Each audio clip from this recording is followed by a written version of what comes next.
Buenas tardes, mi nombre es Elvira Lancheros, mi código es el LP0605. El día de hoy vamos a hablar sobre las relaciones espaciales y temporales y sobre una serie de actividades. Entonces, las relaciones espaciales son aprender a distinguir. Como observamos, como su nombre lo indica, vamos a distinguir derecha, izquierda, arriba y abajo. Entonces, el color anaranjado el niño lo va a realizar a la derecha, el color amarillo los que van hacia la izquierda, el color azul los que van arriba y el rojo los que van abajo. Dice que pasar la pelota, colocar a un niño frente a diversas personas u objetos y que vaya diciendo los nombres de las que están a su derecha, de los que están a su izquierda, de los que están al frente, y se puede cambiar las posiciones. Entonces las personas se cambian de posición y el niño va a observar quiénes cambiaron, quiénes van a la derecha, quiénes van a la izquierda.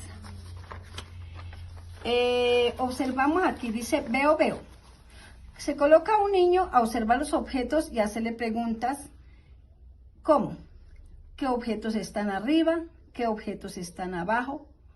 ¿Cuáles están más lejos que el otro? Más cerca, más arriba y más abajo.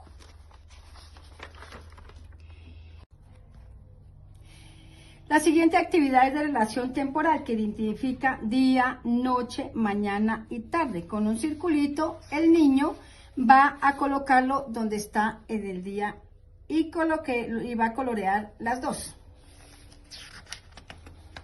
En el siguiente dice, dibuja algo que haya ocurrido antes en la izquierda y la imagen derecha, algo que está sucediendo en el momento. Entonces, en el día antes va a hacer un dibujo de lo que está sucediendo, de lo que sucedió antes, y en el otro donde sucedió ahora.